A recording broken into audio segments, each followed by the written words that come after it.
Hello दोस्तों, beginners point में आपका स्वागत है। और अभी हम कर रहे हैं करंट अफेयर्स 2 से लेकर 4 की, 3 और 4 की। केंद्र सरकार ने कृषि में सुधार के लिए शुरू की एग्रीश्योर योजना। कृषि क्षेत्र को बढ़ावा देने के लिए एक महत्वपूर्ण कदम उठाते हुए केंद्रीय कृषि मंत्री शिवराज सिंह चौहान ने आज मंगलवार को एग्रीश्योर योजना शुरुआत की है। एग्रीश्योर योजना क्या है? कृषि और ग्रामीण स्टार्टअप इकोसिस्टम को बढ़ावा देने के उद्देश्य से शुरू की गई यह योजना भारत में कृषि क्षेत्र में सुधार लाने की दिशा में एक अग्रणी कदम माना जा रहा है। 750 करोड़ की मिश्रित पूंजी की लागत से एग्रीश्योर फंड प्रौद्योगिकी संचालित उच्च जोखिम उच्च प्रभाव वाले उपक्रमों पर ध्यान केंद्रित करेगा। इस मिश्रित कोष में भारत सरकार 250 करोड़, नाबार्ड 250 करोड़ और बैंकों, बीमा कंपनियों और निजी निवेशकों से जुटाए गए 250 करोड़ का योगदान है। रक्षा मंत्री की अध्यक्षता में तीनों सेनाओं के पहला संयुक्त कमांडर सम्मेलन 4 सितंबर को देश की सुरक्षा चुनौतियों से निपटने के लिए रक्षा मंत्री राजनाथ सिंह की अगुवाई में 4 से 5 सितंबर को लखनऊ स्थित मध्य कमान मुख्यालय में तीनों सेनाओं का पहला संयुक्त कमांडर सम्मेलन होगा। सशक्त और सुरक्षित भारत थीम पर होने वाले इस सम्मेलन में सेनाओं के प्रक्रियागत सुधार, संयुक्तता और आत्मनिर्भरता के माध्यम से सशस्त्र बलों में बदलाव पर ध्यान केंद्रित किया जाएगा।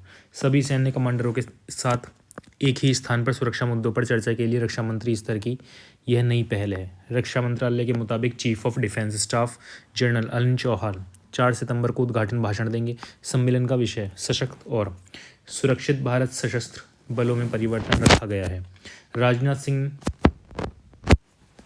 रक्षा मंत्री जो है हमारे राजनाथ सिंह 5 सितंबर को रक्षा तैयारियों की समीक्षा करेंगे और शीर्ष स्तरीय सैन्य नेतृत्व को संबोधित करेंगे। सम्मेलन में क्षेत्रीय और वैश्विक वातावरण में मौजूदा अस्थिरता को ध्यान में रखते हुए संभावित परिचालन का पता लगाएंगे।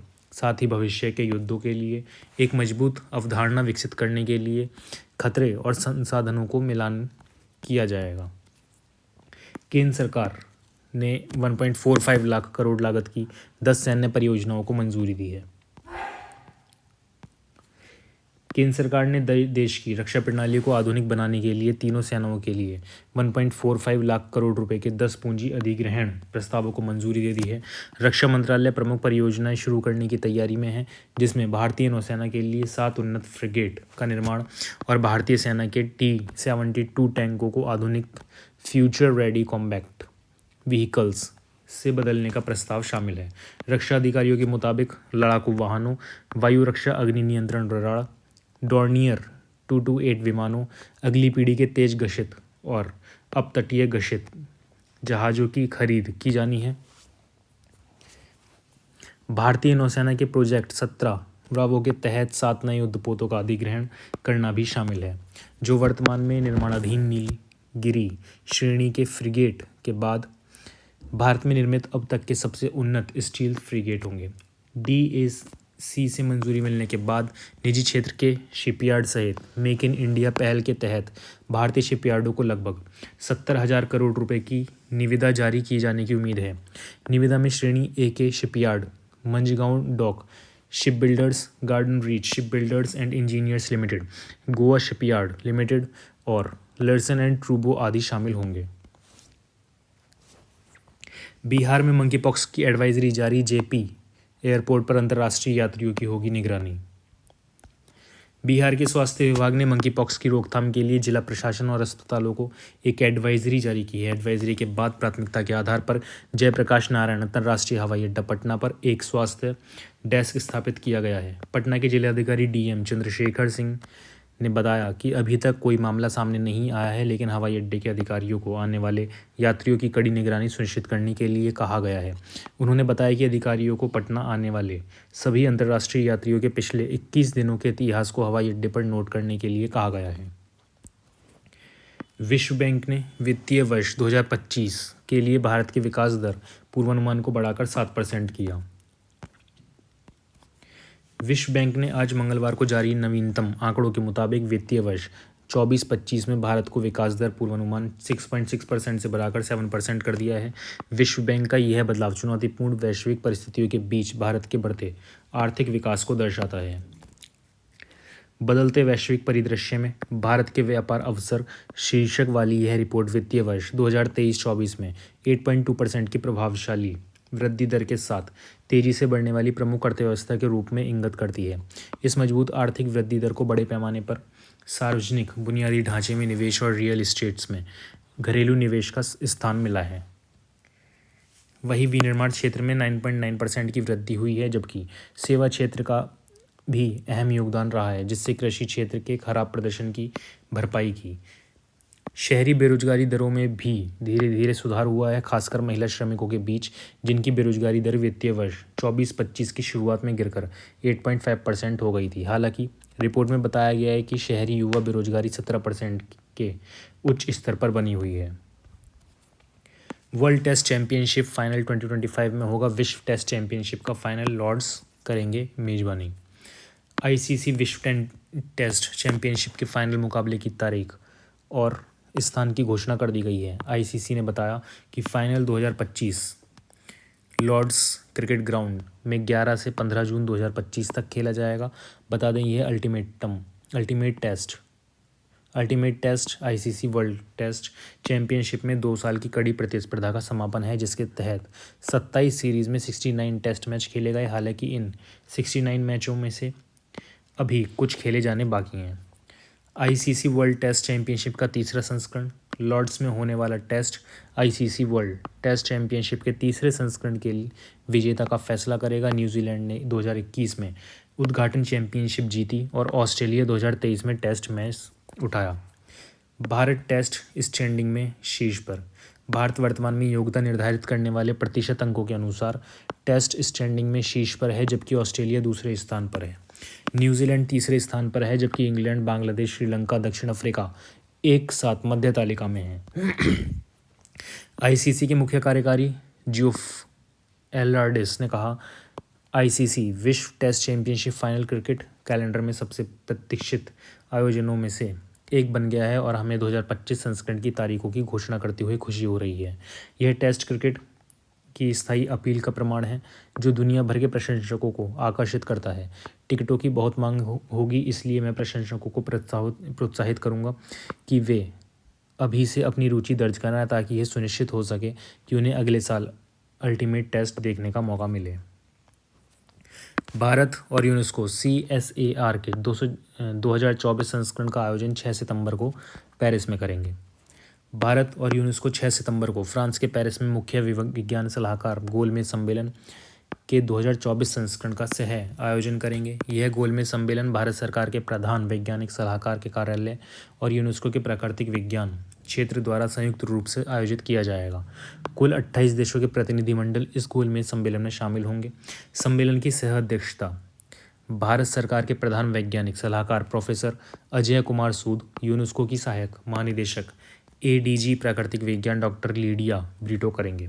भारत सरकार के प्रधान वैज्ञानिक सलाहकार कार्यालय द्वारा जारी एक बयान के अनुसार मुख्य विज्ञान सलाहकार गोलमेज सम्मेलन के 2024 संस्करण का आयोजन शुक्रवार 6 सितंबर 2024 को संयुक्त राष्ट्र शैक्षिक, वैज्ञानिक एवं सांस्कृतिक संगठन यूनेस्को के फ्रांस के पेरिस स्थित मुख्यालय में होगा। यह गोलमेज सम्मेलन भारत सरकार के प्रधान वैज्ञानिक सलाहकार के कार्यालय और यूनेस्को के प्राकृतिक विज्ञान क्षेत्र द्वारा संयुक्त रूप से आयोजित किया जा रहा है। मुख्य विज्ञान सलाहकार गोलमेज सम्मेलन CSAR की परिकल्पना और एक शेरपा ट्रैक पहल के रूप में इसका शुभारंभ G20 की भारत की अध्यक्षता 2023 के दौरान किया गया था। शी बॉक्स पोर्टल कार्यस्थलों पर महिलाओं को सुरक्षित माहौल प्रदान कराने का उद्देश्य केंद्र सरकार ने लॉन्च किया शी बॉक्स पोर्टल। महिला सुरक्षा को लेकर केंद्र सरकार ने बड़ी पहल की है। अब कार्यस्थल पर महिलाओं की सुरक्षा बढ़ाने के लिए शी बॉक्स पोर्टल लॉन्च किया गया है। इस केंद्रीकृत पोर्टल प्लेटफॉर्म को कार्यस्थल पर यौन उत्पीड़न से संबंधित शिकायतों के पंजीकरण और निगरानी को कारगर बनाने के लिए डिज़ाइन किया गया है। सरकारी और निजी दोनों क्षेत्रों में काम करेगा। शी बॉक्स पोर्टल भारत में कार्यस्थलों पर महिलाओं के यौन उत्पीड़न को रोकने के लिए केंद्र सरकार के प्रयासों का एक महत्वपूर्ण अंग है। एक केंद्रीकृत संग्रह के रूप में कार्य करते हुए यह पोर्टल सरकारी और निजी दोनों क्षेत्रों में गठित आंतरिक समितियों और स्थानीय समितियों के बारे में जानकारी संग्रहित करेगा। यह महिलाओं को शिकायत दर्ज करने और उसकी स्थिति की निगरानी करने तथा संबंधित प्राधिकारियों द्वारा समय पर कार्यवाही सुनिश्चित करने के लिए एक एकीकृत प्लेटफॉर्म है। शिकायतकर्ताओं की गोपनीयता रहेगी बरकरार। केंद्रीय मंत्री अन्नपूर्णा देवी ने इस बात पर जोर दिया है कि यह महिलाओं को कार्यस्थल पर उत्पीड़न से निपटने के लिए अधिक कुशल और सुरक्षित तरीका प्रदान करेगा। उन्होंने कहा कि यह पहल पूरे भारत में महिलाओं के लिए अधिक सुरक्षित और समावेशी कार्य वातावरण बनाने की सरकार की प्रतिबद्धता को आगे बढ़ाती है। केंद्रीय मंत्री अन्नपूर्णा देवी मंत्री ने यह भी आश्वासन दिया कि पोर्टल को शिकायतकर्ताओं की गोपनीयता की रक्षा के लिए डिज़ाइन किया गया है ताकि यह सुनिश्चित किया जा सके कि व्यक्तिगत जानकारी गोपनीय रहे। Paris 2024 para Olympics. पैरा खिलाड़ियों ने मेडल की लगाई लाइन। सुमित अंतिल और नितेश को गोल्ड, नित्याश्री सिवन को ब्रॉन्ज। पेरिस में चल रहे पैरालंपिक में भारतीय खिलाड़ियों का विजय अभियान जारी। पैरा खिलाड़ियों ने विदेशी सरजमी पर देश का नाम रोशन करते हुए अब तक भारत की झोली में 3 गोल्ड, 5 सिल्वर और 7 ब्रॉन्ज मेडल जीते हैं। सुमित अंतिल ने जीता गोल्ड। देर रात सुमित अंतिल ने मेंस जैवलिन थ्रो में गोल्ड मेडल अपने नाम किया है। सुमित ने अपने दूसरे प्रयास में 70.59 मीटर दूर भाला फेंककर गोल्ड मेडल अपने नाम किया है। सुमित अंतिल का यह थ्रो पैरालंपिक गेम्स के इतिहास में 564 वर्ग का बेस्ट थ्रो रहा। पैरा बैडमिंटन SL3 श्रेणी में नितेश कुमार को गोल्ड। इससे पहले नितेश कुमार ने भी सोमवार को पेरिस के ला चैपले एरेना में आयोजित पेरिस 2024 पैरालंपिक के पैरा बैडमिंटन पुरुष एकल SL3 स्पर्धा में भारत के लिए स्वर्ण पदक जीता। पहले वीर्य भारतीय खिलाड़ी ने स्वर्ण पदक मैच में ग्रेट ब्रिटेन के दूसरे वरीय डैनियल बैथल को 21-14, 18-21, 23-21 से हराकर भारत को मौजूदा पैरालंपिक का दूसरा स्वर्ण पदक दिलाया।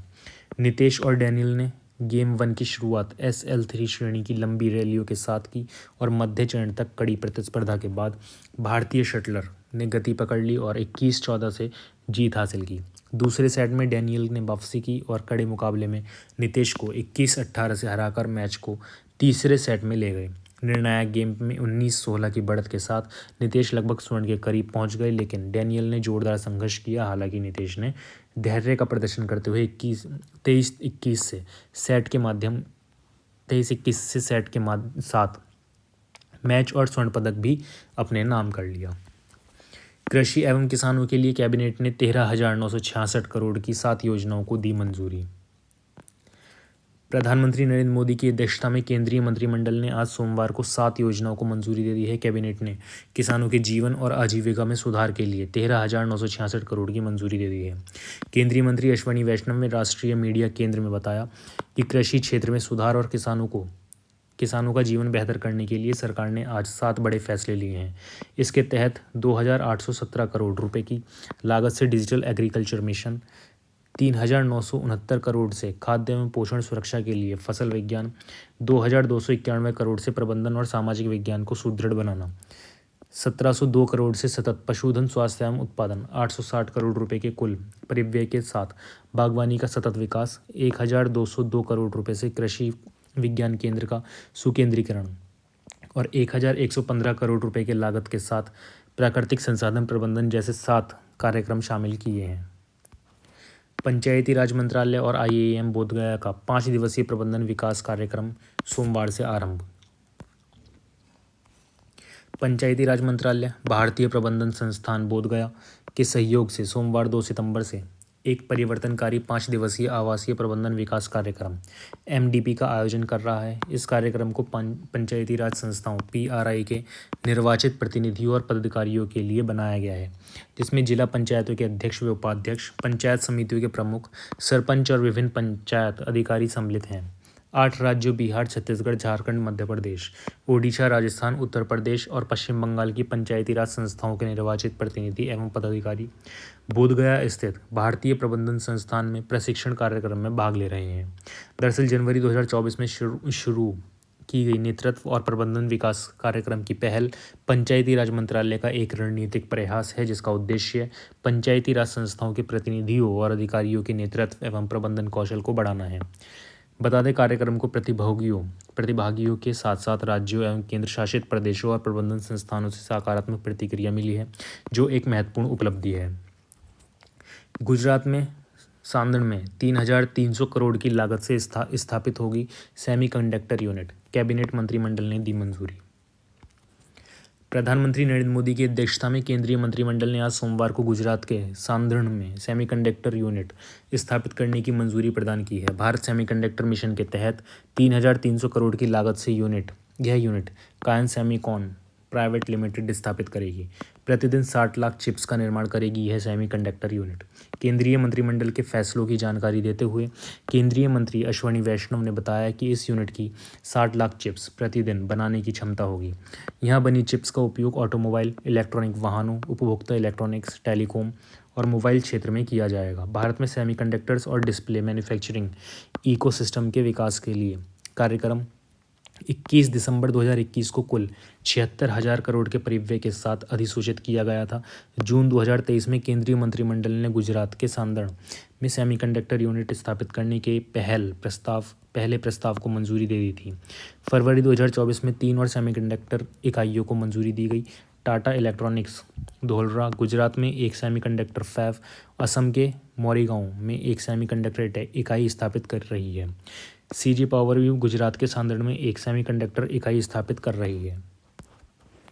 शिवराज सिंह चौहान एग्रीश्योर फंड और कृषि निवेश पोर्टल का करेंगे शुभारंभ। ग्रीन थॉन AIF उत्कृष्टता पुरस्कार प्रदान करेंगे।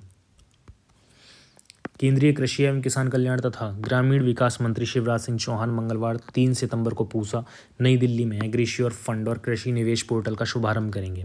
कृषि निवेश पोर्टल के शुभारंभ के साथ ही शिवराज सिंह चौहान विभिन्न श्रेणियों में सर्वश्रेष्ठ प्रदर्शन करने वाले बैंकों और राज्यों को उनके प्रयासों की सराहना करते हुए AIF उत्कृष्ट पुरस्कार प्रदान करेंगे। इस कार्यक्रम में केंद्रीय कृषि एवं किसान कल्याण राज्य मंत्री भगीरथ चौधरी और रामनाथ ठाकुर भी मौजूद रहेंगे। कृषि एवं कल्याण मंत्रालय के अनुसार यह पुरस्कार समारोह अन्य बैंकों को भी अपना प्रदर्शन बेहतर करने के लिए प्रेरित करेगा, जिससे AIF योजना की समग्र सफलता में योगदान मिलेगा। पुरस्कार समारोह के दौरान विभिन्न राज्यों और बैंकों के प्रतिनिधि मौजूद रहेंगे। पेरिस पैरालंपिक्स 2024 भारत की झोली में एक और मेडल। योगेश कुतूनिया ने पुरुषों की डिस्क थ्रो में जीता सिल्वर। भारतीय नौसेना का P-8I विमान वरुण अभ्यास के लिए पहुंचा फ्रांस। ये P-8 है जो कहाँ पहुंच गया है, फ्रांस में। भारतीय नौसेना का P-8I विमान फ्रांसीसी नौसेना के साथ अभ्यास वरुण के 22वें संस्करण में भाग लेने के लिए फ्रांस पहुंच चुका है। भारतीय नौसेना द्वारा जारी एक बयान के मुताबिक भारतीय नौसेना के एलिज विमान तैनाती 63 साल बाद हुई। भारत फ्रांस के बीच द्विपक्षीय नौसैनिक अभ्यास वरुण 2 से 4 सितंबर तक भूमध्य सागर में आयोजित की जाएगी।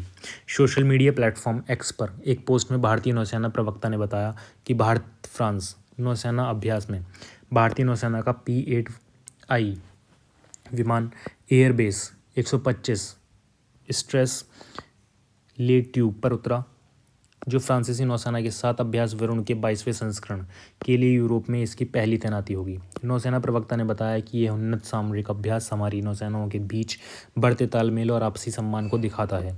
बता दें, भारतीय और फ्रांसीसी नौसेना के बीच द्विपक्षीय नौसैनिक अभ्यास 1993 में शुरू किया गया था। रक्षा मंत्रालय ने एक बयान में बताया है कि 2001 में इस अभ्यास का नाम वरुण कर दिया गया और तब से यह मजबूत भारत फ्रांस रणनीतिक द्विपक्षीय संबंधों की पहचान बन गया है। और इसके साथ करंट अफेयर्स हो जाती है समाप्त। धन्यवाद।